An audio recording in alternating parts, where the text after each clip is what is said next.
시청자 여러분 반갑습니다. 저는 거룩한 빛 광성교회를 담임하고 있는 곽승현 목사입니다. 오늘 지금은 애통할 때입니다라는 말씀을 여러분들과 함께 나누려고 합니다.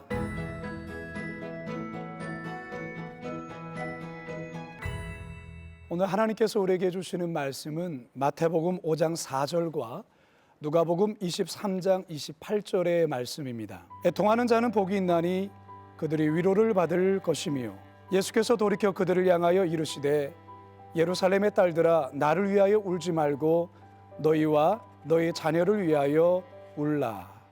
2022년 2월 우리나라 초대 문화부 장관을 지내셨고 우리 시대의 최고의 지성인을 불렸던 이어령 박사께서 88세의 나이에 췌장암으로 별세를 하셨습니다.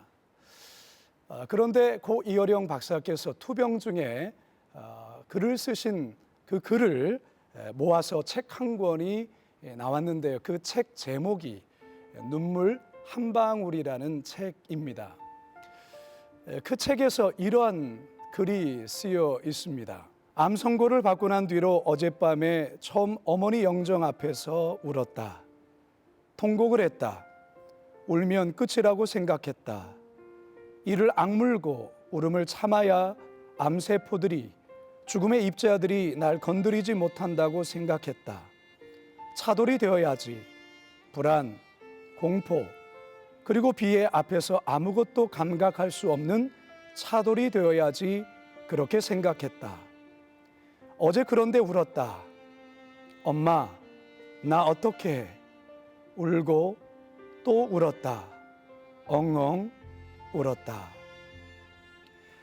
대단히 냉철한 이성과 지성을 가지고 있는 분이시기에 죽음에 대해서 초연한 분이라 평소에 생각을 했습니다. 그런데 이 글을 읽고 나서 이분 또한 나와 똑같은 연약한 사람이었구나라는 생각을 갖게 되었습니다. 배우이자 크리스찬인 이광기 집사님께서 15년 전에 사랑하는 아들을 천국으로 보내고 아들에 대한 그리움에 썼던 편지들을 엮어서 책 한 권을 2021년 1월에 출판하게 되었는데요. 그 책 제목이 내가 흘린 눈물이 꽃이 되었다라는 책입니다. 거기에 이런 글이 쓰여 있습니다. 해마다 11월이 오면 가슴이 아린다. 2009년 7살이던 외동아들 석규가 하늘의 별이 된 그날이니까. 녀석이 지금 우리와 함께 있다면 고등학교 3학년 한창 입시를 준비하고 있었을 터. 매일 밤낮으로 우리 부부도 누구 못지않게 입시 준비를 도왔을 텐데. 아들이 떠난 지 올해로 12년이다. 시간은 정말 순식간에 흘렀지만 여전히 가슴 한쪽이 쓰리다. 이석규, 이름 석자는 언제나 내 눈을 촉촉하게 적시는 그리움이다. 아들아, 선물 같은 내 아들아, 너는 꽃이 되었구나. 시청자 여러분, 어느 날 갑자기 다가온 큰 질병 앞에, 그리고 어느 날 갑자기 다가온 자식의 죽음 앞에 울지 않을 사람이 있을까요? 아니, 애통하지 않을 사람이 있겠습니까? 우리네 인생에는 누구 하나 예외 없이 뜻하지 않은 큰 슬픔을 만나 그 슬픔 앞에서 크게 애통할 때가 있습니다. 자, 그런데 오늘 우리가 읽은 본문 마태복음 5장 4절에서 예수님은 이처럼 애통하는 자들에 대한 아주 역설적이고도 놀라운 선언을 하십니다. 마태복음 5장 4절에 이렇게 쓰여 있습니다. 애통하는 자는 복이 있나니 그들이 위로를 받을 것이며. 애통하는 자가 복이 있다는 것입니다. 아니, 어떻게 애통하는 자가 복이 있을까요? 더욱이 이 애통으로 번역한 헬라어 펜든테스는 속으로 사귈 수 없고 주체하지 못할 정도의 극심한 슬픔을 의미하는 단어입니다. 속으로 사귈 수 없을 정도로 극심한 슬픔을 가진 자, 그런 자가 복이 있다는 것이죠.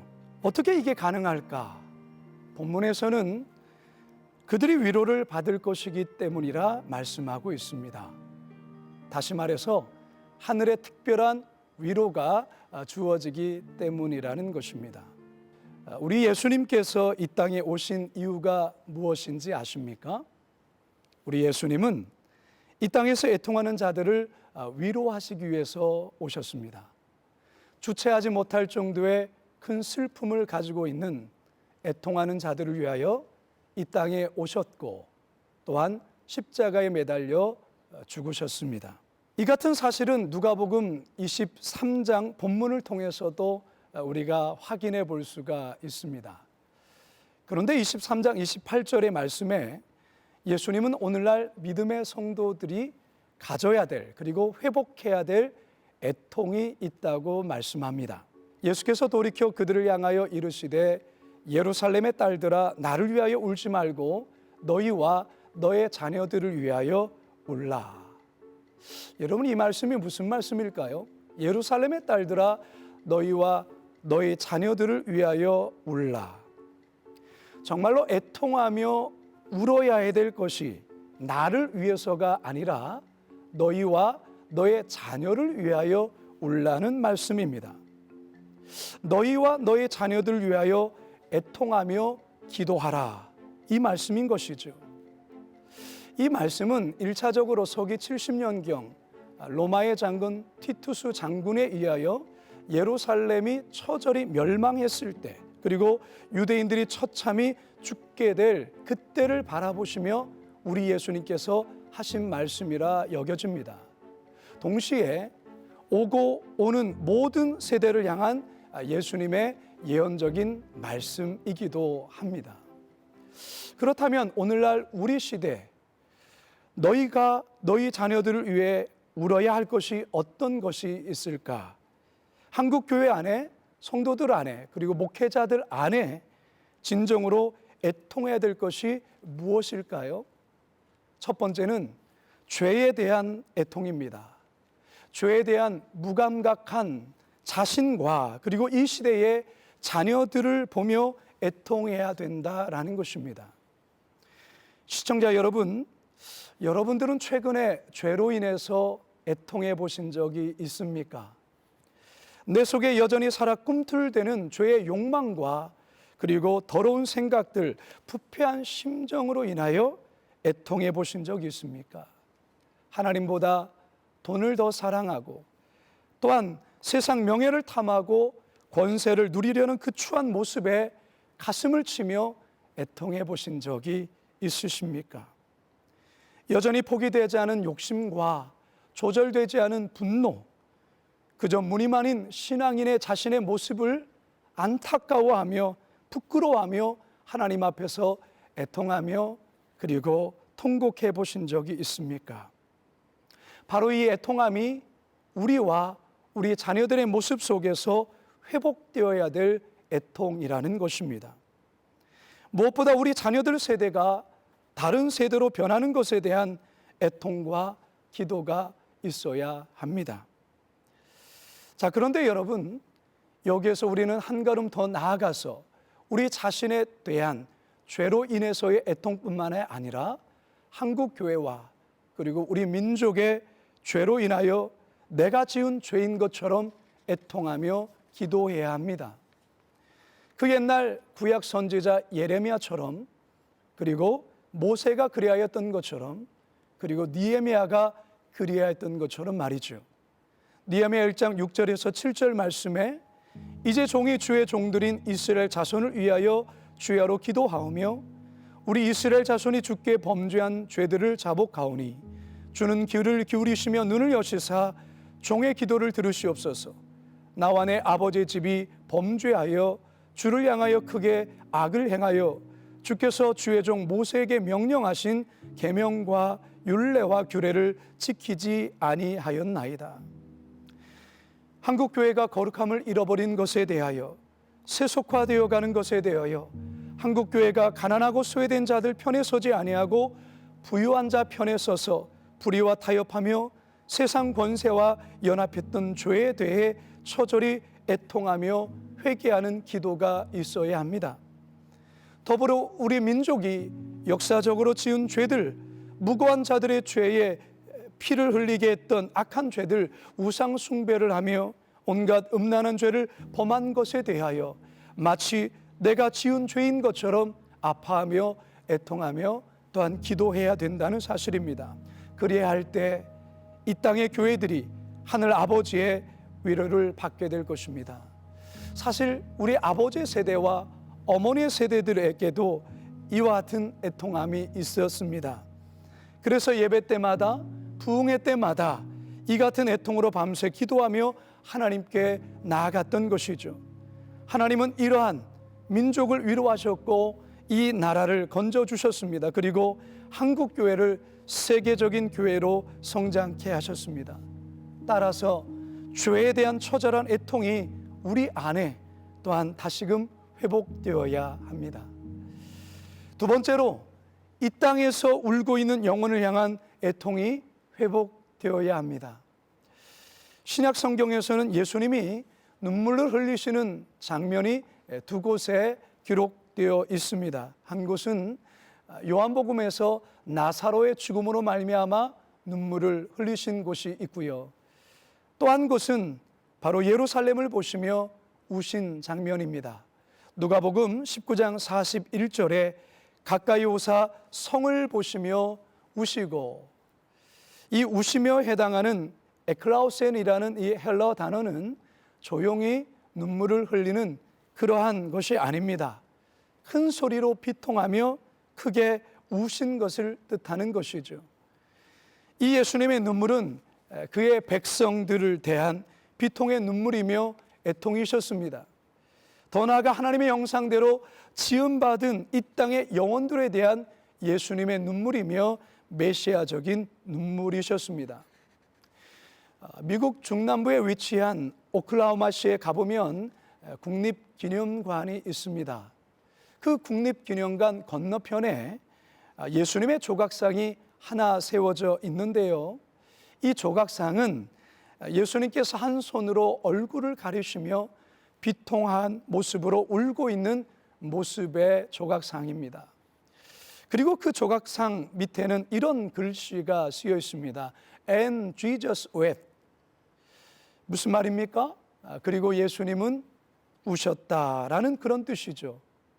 이게 어떤 의미의 조각상이며 왜 이 조각상이 거기에 서 있을까요? 지금으로부터 29년 전에 시간으로 거슬러 올라갈 수 있습니다. 1995년 4월 19일 이곳에 엄청난 폭탄 테러가 발생을 했습니다. 티머시 맥베이라는 광신자가 연방 건물청사 밖에 주차된 트럭에 폭탄을 정착해 건물을 폭파시킨 것입니다. 이로 인해서 168명이 사망했고 부상자만 600명에 달하는 참극이 빚어졌습니다. 말할 수 없는 고통과 슬픔 속에 모두가 잠겨 있을 때 오클라호마시는 뼈대만 남은 청사 건물을 그해 5월 23일 헐고 그 자리에 국립추모박물관을 건립합니다. 그리고 그 추모관 길 건너편에 이처럼 울고 있는 예수님의 조각상을 세운 것입니다. 그런데 여러분, 이 예수님의 조각상 모습이 단지 오클라호마시에만 있는 것일까요? 아닙니다. 오늘날 이 시대 지구촌 곳곳에서 일어나는 모든 비극적인 슬픔 앞에서 우리 예수님은 이처럼 얼굴을 가리시고 눈물을 흘리시며 애통해하고 있다는 사실입니다. 사랑하는 방송가족 여러분들, 오늘날 지구촌 곳곳에서 비통한 소식들이 매일마다 전해져 오지요. 러시아와 우크라이나 간의 전쟁 소식이나 또한 이스라엘과 팔레스타인 하마스 간의 전쟁으로 하루에도 수많은 사람들이 죽어가는 소식이 전해져 옵니다. 나라와 나라 간에, 민족과 민족 간에 죽어가는 소식들이 오늘도 전해져 옵니다. 분쟁과 갈등으로 죄 없이 무고한 사람들이 아무 이유 없이 죽어가고 있습니다. 아프리카는 여전히 가뭄과 식량난으로 굶주려 죽어가는 그런 아이들이 하루에도 수백 명, 수천 명에 달하고 있습니다. 깨끗한 물이 없어 흙탕물 같은 물을 먹고 이질에 걸려 있는 이들, 약 한 알이면 살 수 있고 고칠 수 있는 병인데도 약이 없어서 죽어가는 많은 아이들이 있습니다. 하나님은 이렇게 굶어 죽어가는 영혼을 바라보시며 오늘도 애통하시고 눈물을 흘리십니다. 저 북한의 정치범 수용소에 갇혀서 말할 수 없는 고통 속에 신음하고 있는 우리 믿음의 형제들, 성도들을 바라보시며 우리 예수님 오늘도 애통하십니다. 사랑하는 방송가족 여러분들, 여러분들에게는 이런 예수님의 애통함이 있으십니까? 오래전에 저에게 있었던 일입니다. 어느 날 우연히 TV에서 극심한 기근으로 아프리카에서 죽어가는 아이들의 굶주림을 돕기 위한 복음 방송이 진행되고 있었습니다. 아이들의 배는 불뚝 나와 있고 입 주변에는 파리들이 알을 까서 파리가 득실되는 그런 안타까운 모습을 화면에서 보여주었습니다. 아이들은 아사 직전에서 숨을 헐떡거리면서 죽어가는 그런 모습이었습니다. 저는 안타깝게 그 모습을 바라보고 있다가 얼마 후에 기도실에 들어가서 기도를 하는데 그 기도의 장면에서 아이들의 모습이 아른거리기 시작했습니다.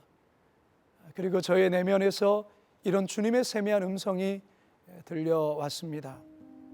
사랑하는 아들아, 너는 저 아이들의 아픔을 아느냐? 너는 저 아이들이 누구인지 아느냐? 저 아이들의 부모의 심정을 아느냐? 저 아이들의 이름을 아느냐? 나는 저 아이들의 이름을 안다. 저 아이들이 태어났을 때 한없이 기뻐하는 부모들의 그 기쁨을 알고 있고 지금 먹을 것이 없어 숨을 헐떡거리며 고통 속에 죽어가는 아이들을 아무런 힘도 되어주지 못해 애간정이 녹고 울고 있는 저 부모들의 애통을 나는 안다. 이 같은 음성이 저희 마음에 들려왔습니다. 그리고 저는 통곡하지 않을 수 없었습니다. 왜냐? 그 주님의 세미한 음성 속에 하나님의 애통이 느껴졌기 때문에 그렇습니다. 그 이후로 저는 기도할 때마다 이 땅에 죽어가는 영혼을 위해 저 또한 애통하며 기도하게 되었습니다. 방송가족 여러분들, 여러분은 하나님을 사랑하시지요? 여러분들은 예수님을 사랑하시지요? 그렇다면 예수님의 애통이 바로 저와 여러분들의 애통이 되어야 합니다.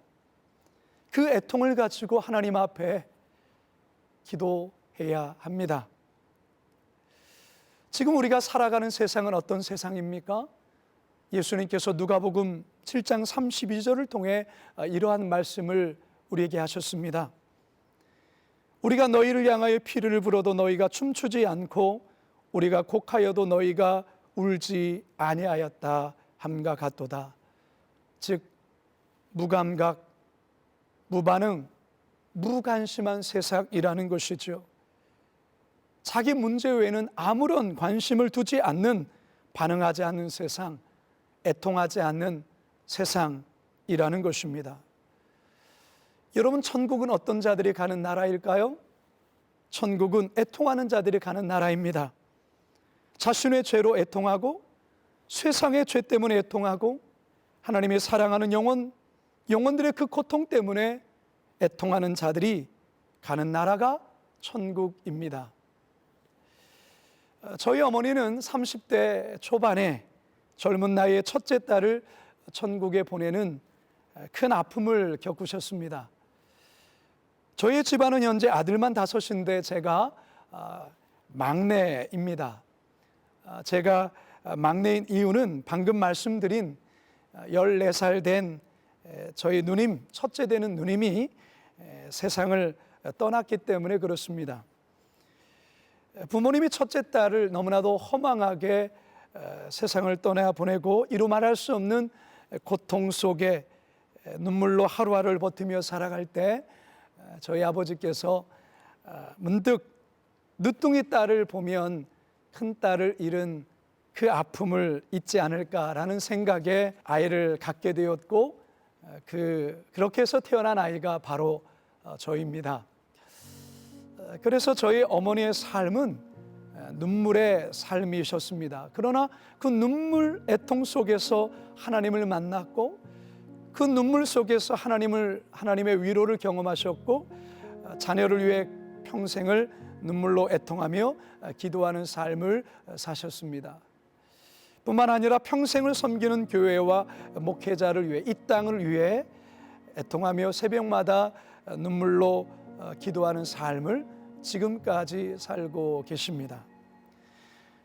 기독교 역사에서 가장 뛰어난 신학자요 목회자로 평가받는 어거스틴을 변화시킨 어머니 모니카를 여러분은 아실 겁니다.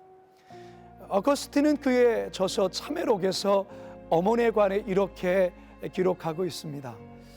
나를 위해 펼쳐주신 당신의 손은 이 깊은 흑암으로부터 나를 건져주셨습니다. 이는 나의 어머니가 무릎 꿇고 눈물로 당신께 기도한 까닭입니다. 당신의 신실한 여종인 나의 어머니는 보통 어머니들이 죽은 자식을 위해 우는 것보다 살아있는 나를 위해 더 울었습니다. 어머니께서 늘 기도하던 것은 눈물로 바닥에 흥건히 적군하였습니다. 하나님은 자식을 위해 흘린 눈물의 기도를 들어주셨고 그 눈물을 멸시하지 않으셨습니다. 사랑하는 시청자 여러분, 지금 한국교회가 참 어렵습니다. 코로나 상황을 지나면서 한국교회는 더욱더 어려움 가운데 처해져 있습니다. 청소년 세대, 청년 세대들이 미전도 종족 영역이 되어버렸습니다. 이 땅에 쓰나미와 같은 동성애와 음란한 세상 문화들이 우리 자녀들을 크게 위협하고 있습니다. 따라서 지금은 하나님 앞에서 울어야 될 때입니다. 애통해야 될 때입니다. 지금 한국교회는 처절하게 기도하며 애통하며 기도해야 합니다. 먼저 자신의 부끄러운 죄악된 모습에 애통하며 기도해야 됩니다. 이 땅에 하나님 앞에 지은 죄로 인해서 크게 애통하며 기도해야 됩니다. 그리고 주님의 사랑하는 영혼의 아픔 때문에 우리 모두는 애통하며 기도해야 합니다. 그러면 하나님은 우리의 애통을 보시고 이 땅을 위로하실 것입니다. 이 땅을 고치실 것입니다. 영혼을 살리시고 치유하실 것입니다. 바라기는 지금 애통하심으로 이 땅을 위로하시는 하나님의 자녀들이 다 되시기를 간절히 소망합니다.